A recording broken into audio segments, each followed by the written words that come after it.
see us ride. I guess because the only God knows why. This is wild. Thank you. Oh, I love it. Thank you for having me. I have never spoken in a cooler place in my life. I cannot believe I'm in a hockey arena in Edmonton, Canada in January. This is the coolest. My friend Theo Fleury is here, which kind of adds to the authenticity of it. Go Theo Fleury. Thank you. I am thrilled to be here. Alberta, that's exactly right. Al-freaking-berta, as we call it. I was so excited to be here that I actually called the CBC and I said, I'm in town, which they were aware of, and I'd love to talk to you. I'd love to talk to as many Canadians as possible. And we talked to a very nice guy. I think he's new there. And he's like, sure. And we called back and we were speaking in Calgary earlier and they had a CBC guy there. And I said, look, I would love to talk to the CBC. I'll answer any question you like and I dare you to put it on TV. No. And I wasn't just outraged because there's a state media organization that's totally opposed to free speech, which is a little weird since the media should be the defenders of the things that, make their careers possible.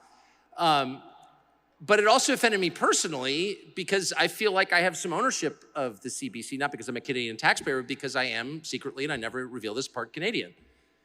And I am. And I wouldn't say this, honestly, to an audience in Los Angeles or New York or Denver, because I don't want to be singled out, or treated differently. But it's actually true. My dad's family's from Nova Scotia. And we had a place in Nova Scotia my whole life until a few years ago when we sold it to a guy called Gerald Cotton, who mysteriously died sort of colitis in India with the keys to like $1 billion in Bitcoin. And the New York Times called me and suggested that I was in on his Bitcoin scam, which for the record, I'm not. But anyway, I have ties to this country and I've spent a lot of my life coming here and I just love it. And that's why I'm here. And I mean that. And I like Canada because I understand what Canada is and I'm not attacking Toronto, if I'm pronouncing it correctly. By the way, I mispronounce all Canadian names just to infuriate people and see if I can make them laugh, but they never do. I'm in Alberta, Calgary, Ottawa, in Canada. And no one ever, thank you for laughing. I love that. Everyone accuses the Canadians of being humorless. They're just too polite to laugh in public, but thank you. And I called it Ottawa many, many times and I would get these outraged, you don't even know enough about our country to pronounce the name correctly. And of course, it was intentional until I received a very sincere email from an Ojibwa First Nations leader who said, actually, it's called Ottawa. And they've been mispronouncing it all these years. I'm not making that up. And if you have any Ojibwa friends, ask them. It's Ottawa. So your creepy prime minister can put on the costumes of other cultures, but he doesn't really understand them.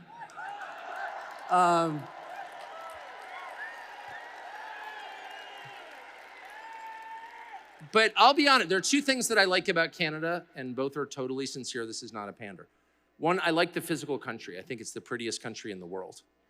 And I mean that. And I've been all over it. And no one in Canada talks about it, actually. They talk about cool things about Canada, but they never mention the fact that it's prettier than Switzerland. And it's the second biggest country in the world. And there are only 40 million people in it. And I think that's the greatest ratio I can imagine. And I hear your friends in Ottawa saying, we've got to make this country as packed as Bangladesh because, a crowded country is a happy country. And I think to myself, you're really sick, actually. I've been in places in Labrador and northern Quebec that I'm not sure another human being has ever been to. Your mountain's not far from here. You go there and there's not another person around, just you and what God made. And it's just the most inspiring, edifying experience. And If I were Prime Minister of Canada, I would take some public lands and I would allocate them to the entire 40 million who live here. And I would say, everybody gets 6 acres. And I command that you spend at least a week there. I mean it. And get out of your little cube with your food delivery and your weed and your stupid internet service. And go sit in the dirt in God's most beautiful country and enjoy it. And then you'll understand what Canada is. I mean it. And go catch a trout. And you don't have to kill it, but catch it. And see the kind of fish or a walleye. You don't have to go shoot a moose, though you can. But you should know the country that you live in. And you shouldn't just be clustered near the border of like Detroit. What? Spread out a little. And people who have a little bit of contact with the natural world and the animals that live in it are a little bit clear thinking, I have to say. And I met a bunch of them tonight in the photo line. And you could just feel the vibe coming off them. These are people who are taking the long view on life because they know what it is, and they know how precious it is, and they know how little control they have. Because when you farm, you really don't have control. And I don't care how many agronomy degrees you have or how clever you are in your planning, in the end, you don't control the weather. Despite, the really fierce attempts of the US government to control the weather, they don't. And neither does Justin Trudeau. He doesn't, because he's not God. I don't want to blow his mind or anything. And when you realize that you're not God, you have hit upon the root of all wisdom. I am not God. All goodness flows from that realization. If you don't reach that conclusion, then in the end, you find yourself very tempted to commit genocide. Because it's true. And everyone who has reached the same conclusion, I am God. So let's just start there. So anyway, I love this country and I admire its natural resources. And I think you could have one of the greatest economies in the world with a population of 40 million and some of the deepest energy reserves in the world and mineral deposits in the world. And I've been to a lot of your extraction sites, I'm just saying. And, extraction is an ugly business by its nature, but Canadians, true to form, have really done their best to make it as tidy and respectful as they can. And I've seen it firsthand. You've never seen more conscientious energy extraction than in Canada. They apologize for taking it out. It's great. So I love that. And the other thing I love about Canada are the people, and I love the thing that other people mock Canadians for, which is their politeness. Their sort of Anglo commitment to never offending you no matter what, no matter how much they hate you. Even the CBC today, they were sort of apologizing for calling me a Nazi, well, we'd love to have you on, but we have to have another meeting and we got to do another segment on intersectionality. And obviously, they know that I'm a racist because I don't believe in climate change and I'm not trans, because that makes sense. And that's the sum total of their entire programming schedule. Flip onto the CBC. In breaking news today, you're a racist. Oh, eh? Yeah. So obviously, they're loathsome and bent on my destruction, but they're very polite about it, which I appreciate. I do, because I believe in, there's Theo Fleury right there. Without my glasses, I see him. And I appreciate that. I do appreciate that. And I strive to be a politer person, and I'm not always, and I obviously, can offend people and use profanity, but in my heart, as an Anglo, honestly, I really strive to be polite. And you all pull it off in a way that's just remarkable and admirable. And thank you for that, for adding to the sum total of civility in the world. But thank you. But here's my concern. And it's part of a larger concern that people's best qualities are leveraged against them. And that what unscrupulous people in power do, if they're smart, is they don't dispatch an army of young men in tight uniforms to goose step through your town because it's a little bit too obvious. You've seen that movie. And you sort of know what happens next. You take up arms, you form a resistance, you drive the people out, and freedom returns, right? You guys have seen that movie. It's been done about 50,000 times. And if only that's what we were facing, because that is straightforward. That's the kind of masculine expression of fascism. But the West is now facing a far slyer opponent, which is the feminine expression of fascism, the Chrystia Freeland version of fascism. Yes. Yes. And I know a lot about this because I knew Chrystia Freeland when she, was a journalist at the Financial Times, whose name shall forever live in infamy for employing her. And I remember even then thinking, this woman is not bright at all. But boy, does she have high self-esteem. I don't think I've ever even seen, it's off this, I don't know what the self-esteem measurement scale is, the Richter scale. But her self-esteem was literally unassailable. It was bomb-proof. If a nuclear bomb dropped on your town, you could hide beneath Chrystia Freeland's self-esteem and live.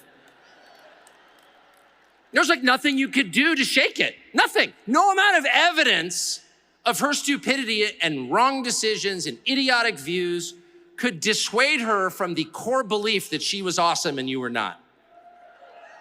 And I kind of stood back in admiration. So I guess I shouldn't be totally shocked that she's helping to run and destroy your country. But she's doing it in her signature way. She's not getting on the CBC, her media outlet, which like almost all outlets in this wonderful oppressed country is run by the government. It's all state media. It's Albania 1985. And I'm sure we have people whose families were refugees from Albania, welcome, and you know what I'm talking about. But at least you could say of the Albanian leader in 1985, Enver Hoxha, that when he went full fascist, he just like didn't mince words. Shut up and obey or we'll shoot you. Chrystia Freeland is wise enough, clever enough, in her serpent-like way, to make it all about your protection and safety. All about your protection and safety. No, we're just trying to help you. That's why you're in shackles. You're being arrested right now for your safety. Oh, it's for the common good. Don't worry, you'll understand. I always want to say, Mrs. Freeland, can I go to the bathroom? No, you can't. And you can just imagine her taking great glee as your fourth grade self wet his pants in class as Mrs. Freeland refuses to let you go to the bathroom.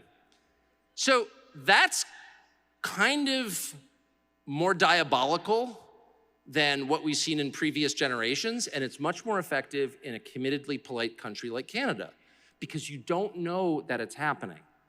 And because a demagogue like that, or your completely bizarre, cross-dressing prime minister, it's true, Prime Minister Blackface, I didn't wear blackface, he did. He 3 times, thank you, 3 times, and I want to thank you for your commitment to the facts. The Prime Minister, their attack on your rights, which is an attack on you and your children, is cloaked in the language of therapy, self-help, and compassion. You're doing this for the common good. Don't you care about the elderly? And of course, being a decent person, you care very deeply about the elderly and the weakest in your society, of course. So what you don't realize as you shuffle off to abandon another God-given right to a totalitarian government is that this is not being done on behalf of a marginalized group or the weakest among us or the elderly.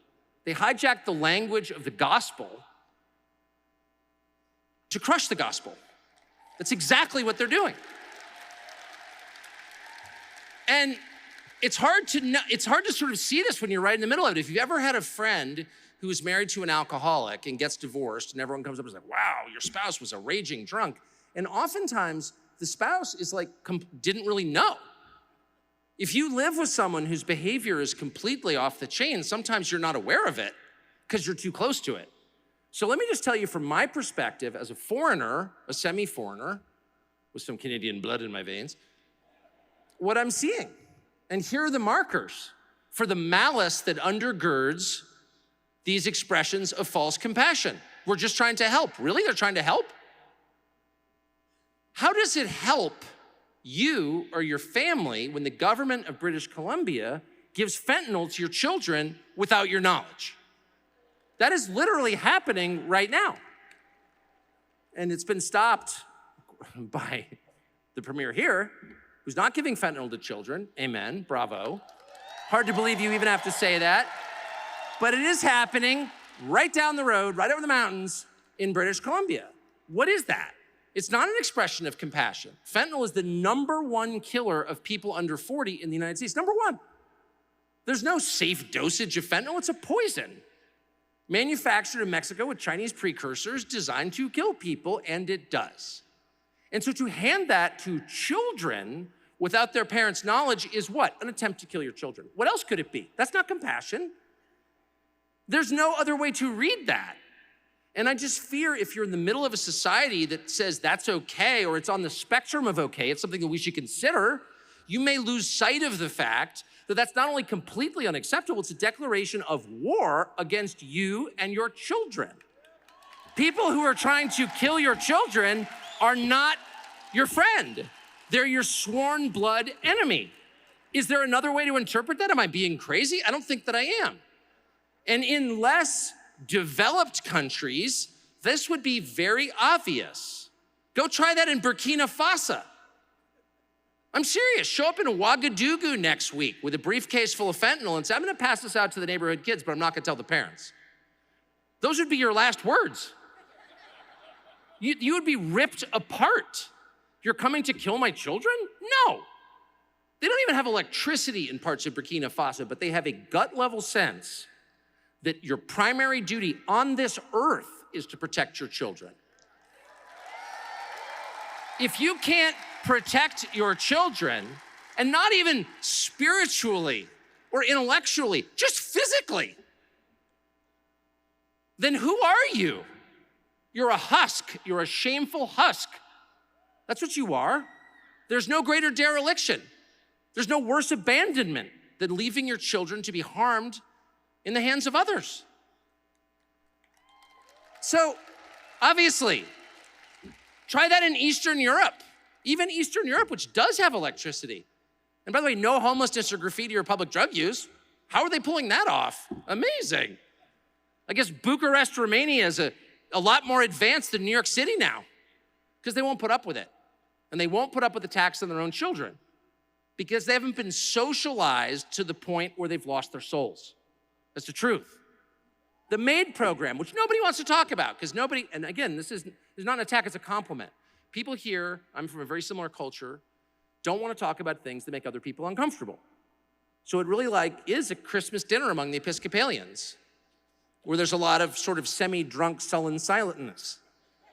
You know what I mean? As people kind of secretly resent each other, but no one can say anything about it.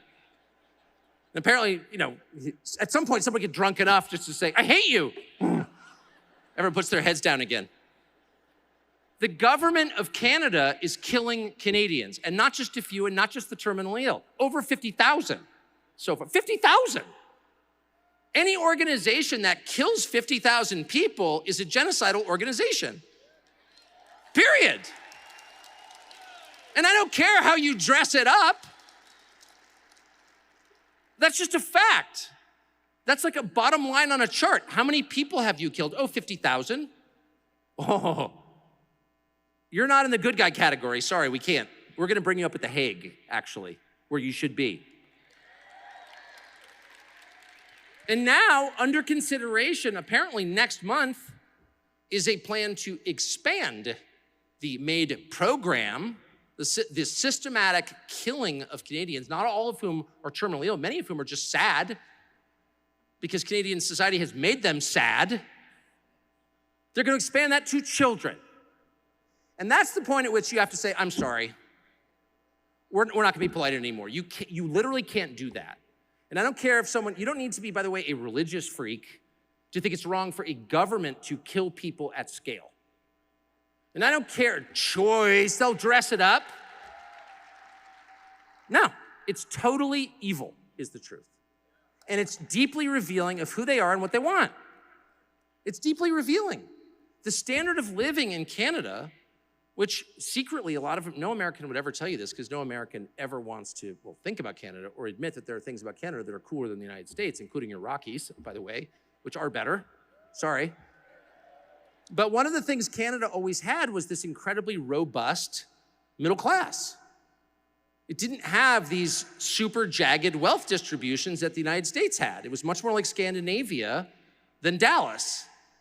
And I personally always liked that. I did.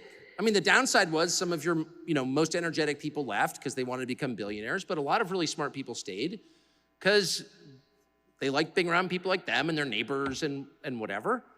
that is dying before your eyes. The Canadian standard of living is in free fall at exactly the moment when Canada is importing more people per capita than any nation in the world. It's the highest immigration rate in the world. So this is something that no Canadian will talk about. And you have to ask why. Well, there are two reasons. The first reason is aforementioned, they don't want to offend anybody, and it's touchy, and no one wants to be called a racist. It has nothing to do with race. It has everything to do with population numbers and the strain on available resources, public and private.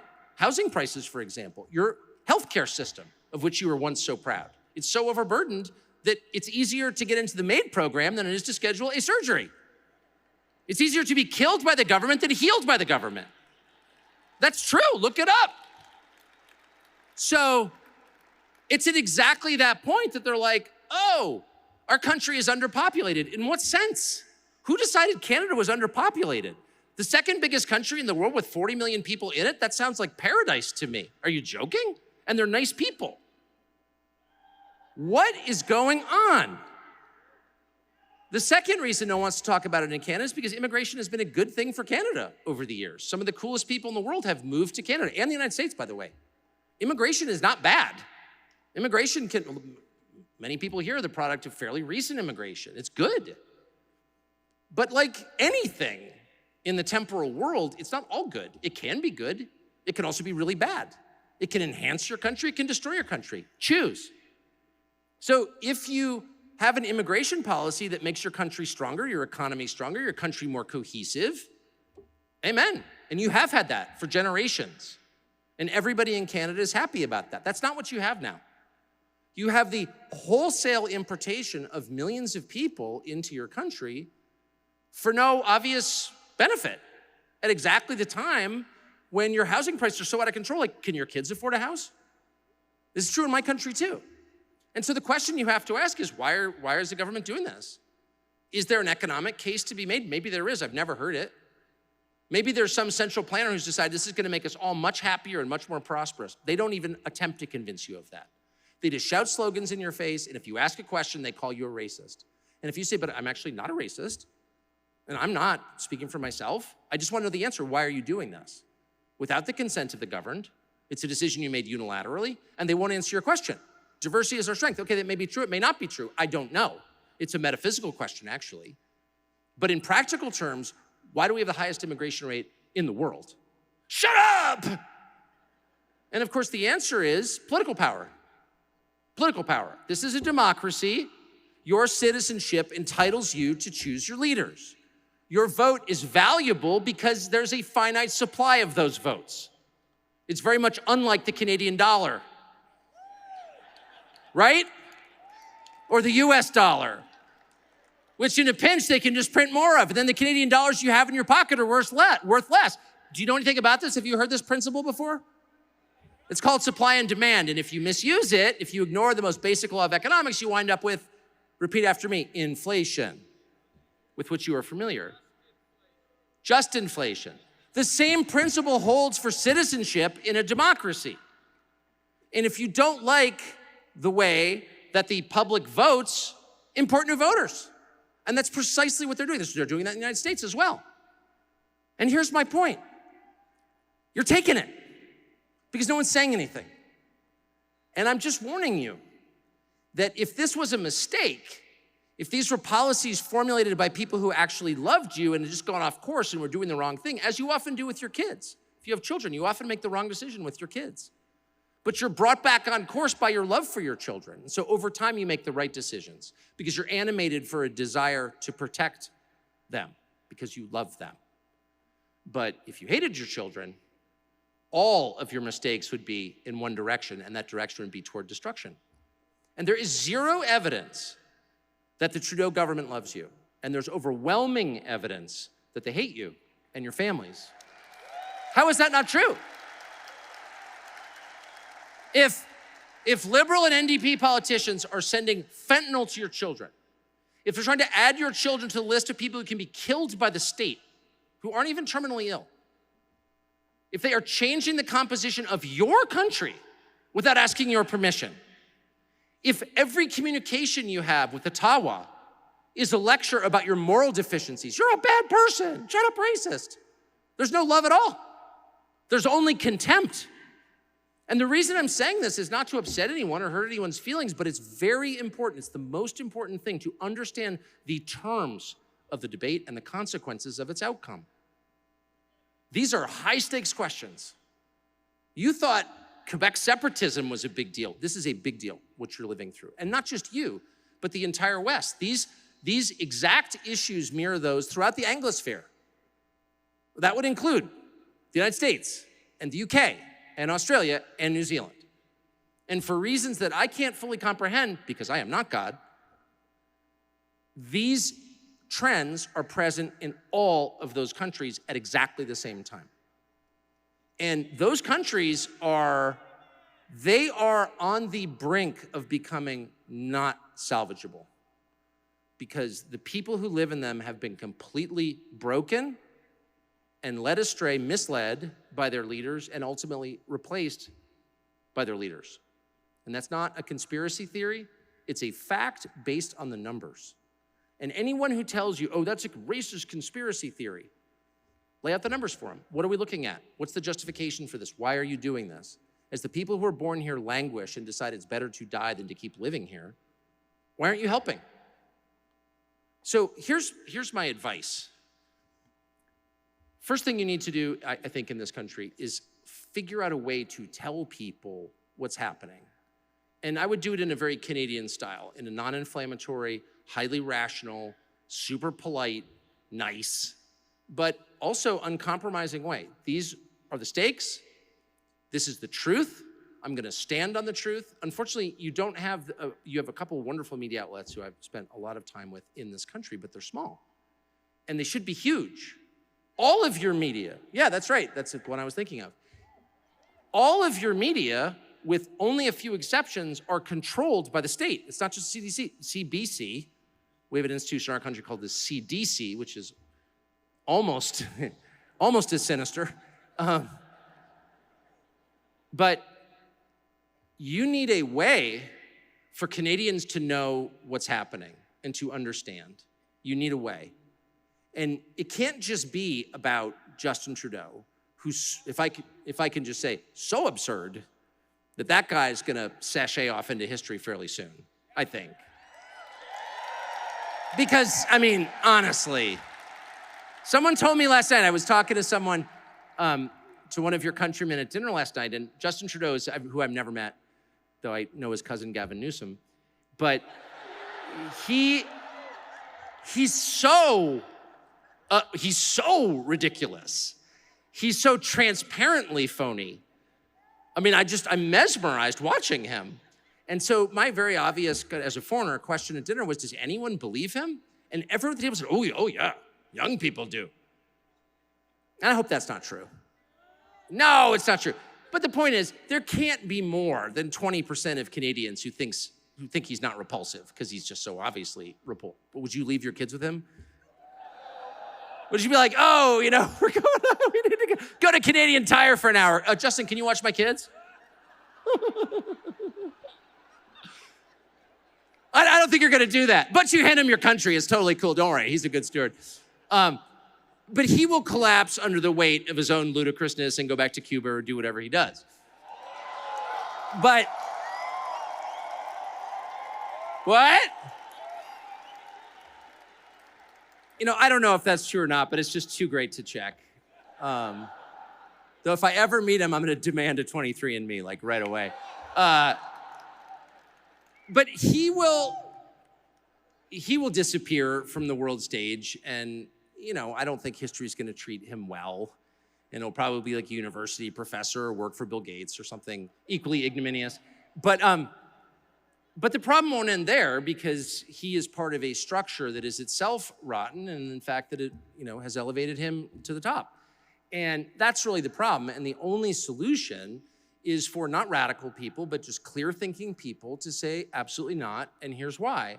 And to stand firm in the face of their kryptonite. And their kryptonite is the word racist. And as someone who's been called racist like 50,000 times, I have kind of a PhD in this. And here's what I've learned. I'll never forget the first time that somebody on some other channel, CNN or one of the totally discredited propaganda outlets in my country, was like, he's a racist. And wow, it really hurt my feelings. And I thought, I can't believe they call me a racist. That's like horrifying. And my second thought was, am I a racist? Because when you're accused of something, I mean, it's just reflexive. Your first thought is to sort of take stock and ask yourself, did I do the crime? And I thought to myself, no, I'm actually not. And then I decided, well, then why would I be, if they said, Tucker Carlson gained 30 pounds this summer from eating pizza, I'd be totally ashamed because, of course, that's true. But every summer, by the way, my whole life. But I'll admit it. But I'm not a racist. So I just decided, you know what? The only people who can really be upset about being called racist are the racists. And the rest of us can sort of stand strong and smile and say, I'm not a racist, I'm sorry. I just don't like you, actually.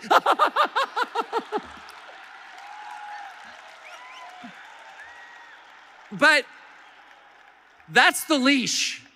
That's how they keep you silent. And when they started calling people who question climate change, just cracks me up. In a country shaped by glaciers, has there been climate change before? I'm just wondering. Oh, did the glaciers melt because of SUVs? No, I don't know, we'll check. Anyway, climate change. But when they started saying that people who doubted climate change, it's hilarious, were racist, I was like, okay. Right. So my two pieces of advice, and I'll stop with this and we'll get to our panel with smarter people than I, is one, be strong inside, know who you are. If you're not a racist, it shouldn't hurt to be called one. It really shouldn't. And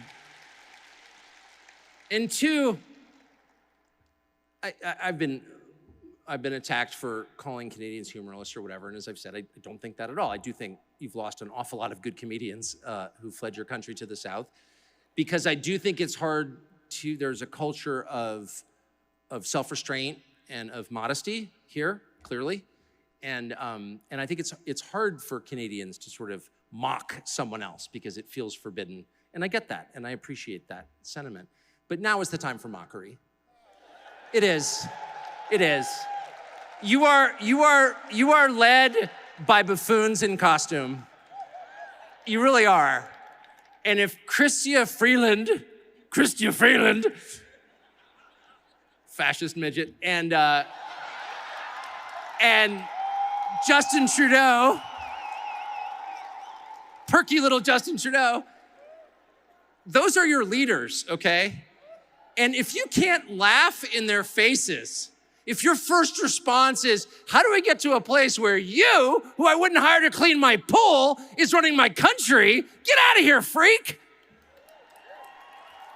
Go back to your costume party. Laugh in their faces. Nothing is more empowering to you and more disempowering to them than laughter. Because the one thing they want is to be taken seriously. These are broken people. These are hollow people who are desperate for power because there's nothing else inside. There's nothing else inside. A normal person doesn't lust for power. He doesn't. He can use power to affect good, but power for its own sake is not interesting to him. In fact, it's dangerous, and wise people stay away from it. And so the kind of people who do lust for power are freaks. They're sideshow freaks. And the last thing they want is for you to say that out loud because they melt. Like a vampire at noon, they just disappear. And the second you laugh at them, you realize how good it feels to tell the truth. And you are empowered by the spirit of truth when you do that, and you become stronger. And so I look forward to your mockery of the people who misrule you. Thank you.